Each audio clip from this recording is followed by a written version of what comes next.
going to be DAing out around over the repair to get rid of the edges and just to make it smoother to apply filler. We have to have the correct PPE to do this. We've got our glasses to stop dust or anything from going in your eyes. You can get two types of mask. This one here is a very poor mask, as you can tell, because it's fallen apart already. And this one is very good because it's got a filter system in it and it will stop any particles breathing in. And that one's a very good one for people who wear glasses because it's got a good mould around the nose and doesn't always steam up your glasses. Okay guys, what sort of problems could the dust and that from the body filler give you? Dust, when you breathe it in, it will sit in your lungs and can cause you long-term lung problems. Also, you want to stay in the trade, so it'd be pretty stupid not to just wear a little mask just to protect the odd dirt. We go down in stages to make it smoother, so the higher the number, the smoother the grit is. Okay, so it's P80, yeah? Yeah. Starting at P80. Yes. Okay.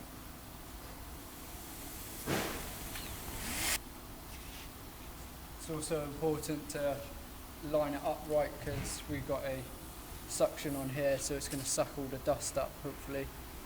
And not get into your lungs. Yeah.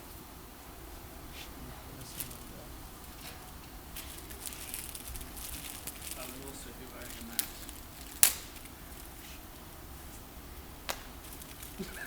Don't get them. They're rubbish. You got any more good masks? Yes, we have, Jamie. They're just behind the cupboard, and Thank you. have a look underneath in the bottom drawer.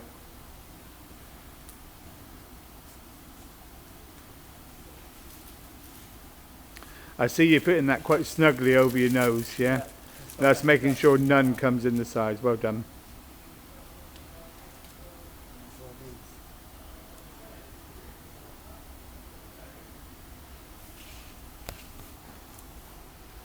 Okay, so I'm going to be using this DA, running it, keeping it flat at all times. Just try and feather out the edges and make it smooth.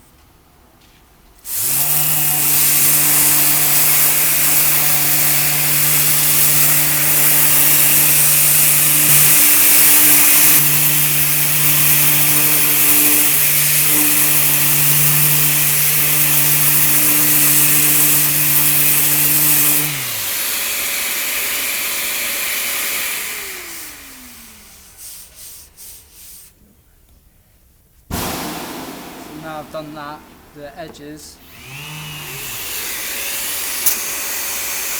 can see I've feathered out the edges because you can see the layers of paint. You see the primer and the colour coat, and obviously then there's the bare metal. Now we have prepped our panel, we are going to apply a little skim of filler because we DA'd it out and feathered out the edges with 80 grit.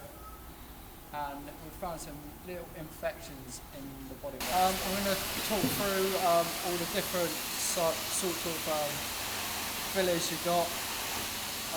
This one here is plastic filler for your bumpers or anything that's plastic. This one here is your fiberglass.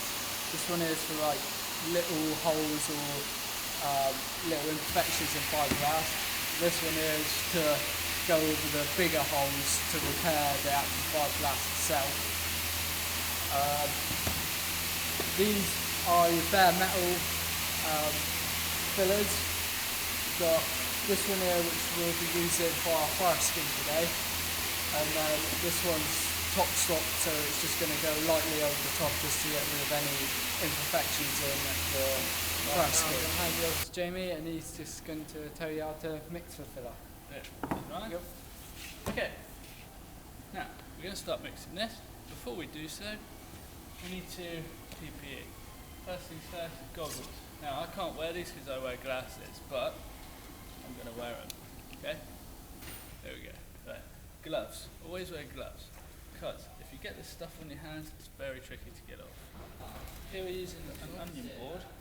We use these because they're a nice clean surface, no bits of lumps or any kind of dirt in there, and you can peel them away, so you can use them and it will always be clean.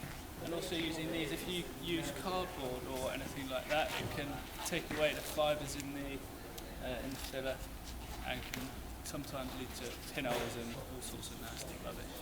Okay. Thank you, Ryan. Okay.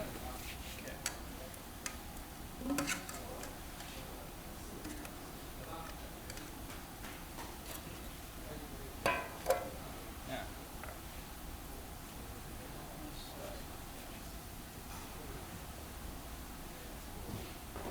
Dollop of that. Too much. But that's probably a bit too much. Always put the lid back. If you don't, when someone's grinding over there, they can get grinding sparks in there, they can get dirt, and also it might go a bit crusty. Alright, this is hardener.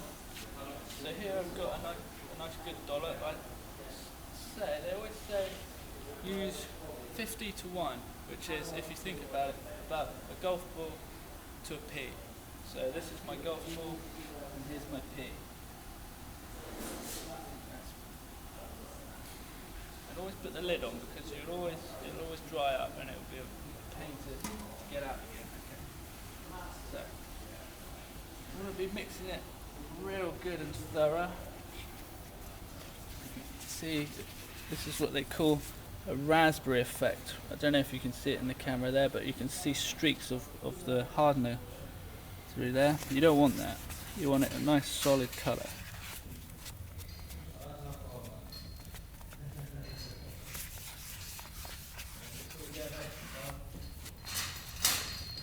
Okay, that's looking better. Okay, there you go. Always wipe off your spreader as well for any remaining residue like hardener or that.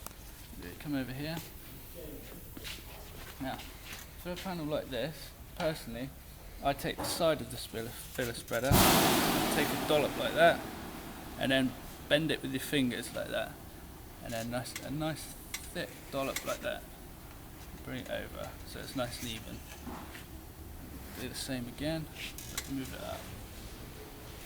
Okay, just like that. And if you get bits like this, go over it again. Just a bit of dirt or gravel or something. Just like that. Once we're happy that we've got the repair nice and how we want it, always bear in mind you have to clean your filler spreader and dispose of this properly. Okay? So I'm simply just getting a bit of old rag or tissue. Just rub it clean. Might sometimes help to get a bit of degreaser in there just to get it nice. If you don't do this, it will go hard, and when you next come to use it, you'll get bits of grit in it. Okay? And with this, simply peel the sheet away. Wrap it up. Now, this has been known to get quite hot as it dries, so we try not to put it in normal bins. If we've got a metal bin or something, or just put it on the stove to let it cool down. Okay, it's ready. I'm going to go flat it down now. I'm going to use an 80 grit. This is probably one of the coarsest. I think you can get 40 grit. We're going to use 80 grit today. Obviously we're going to use our extraction, protect the old lungs, and also the mask. Right, hit the switch, man. That's it.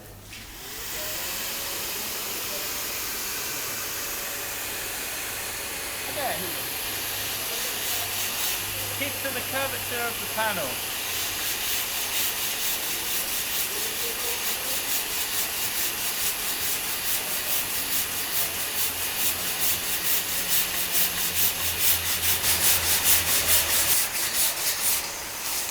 Okay, I think that's about ready. Now we're going to start going down in grades and sandpaper. This is an 80, next I'm going to use a 120. Go. Okay, I've got my 120, I'm going to hit this back a bit more. I'm going to try and aim to get all the filler off the paint, because this could result in peeling back or when it's in the booth, peeling away. Alright. as you can tell, I've just forgotten to put my mask on, so always put your mask on.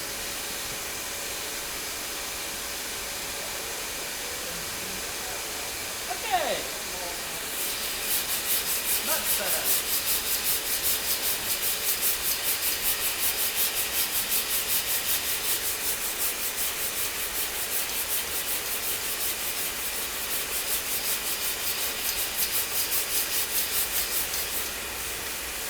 Okay, I think that's about ready now. Yeah, nice. Good job. Thanks, man. Thanks, man. You did that. Right, now, as we're almost there, I'm just going to go over with a light skim of dolphin base, just to get rid of the deep scratches or any imperfections in the filler.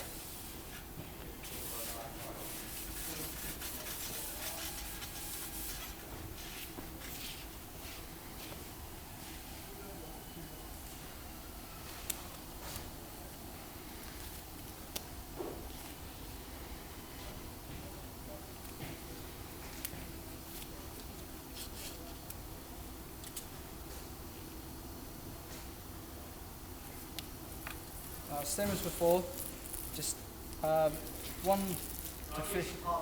50 to 1 ratio, which is the same again, a golf ball to a pea size.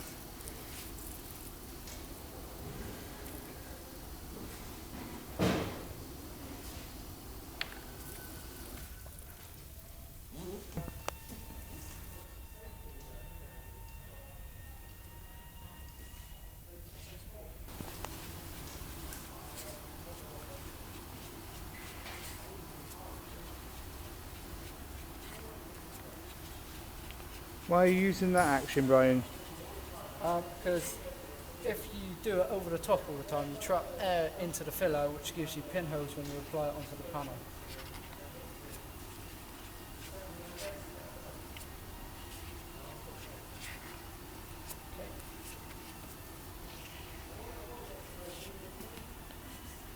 Now when you're using this stuff, it self-levels itself, so it will smooth out and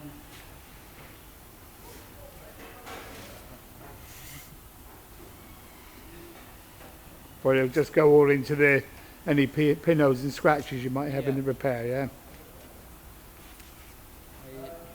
just in a light skim.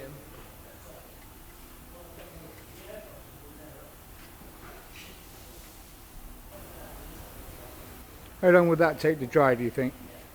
About 20 minutes. If you got your filler to hardener ratio right, then it should take about 20 minutes. Does it make any difference, the weather? Yeah, the weather does. If it's colder, then you will need more hardener in the filler, because else it won't go off as fast. When it's hotter, obviously it will heat the filler up, and obviously it'll go harder faster. Oh, so can we force dry the filler? No, you can't, because when you're applying heat through a heat gun, it will make like a skin over it, so it will be hard on the outside, but then when you rub through, it will be still wet and tacky behind it.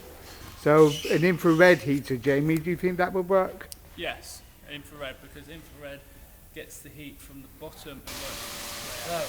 now it is ready and gone off. I'm going to hit it with a 180 on a medium block and just lightly go over it.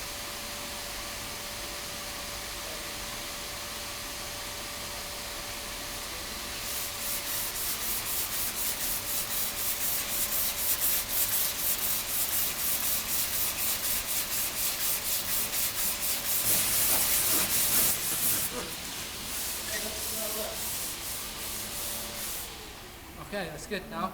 Now it's ready for priming and for paint.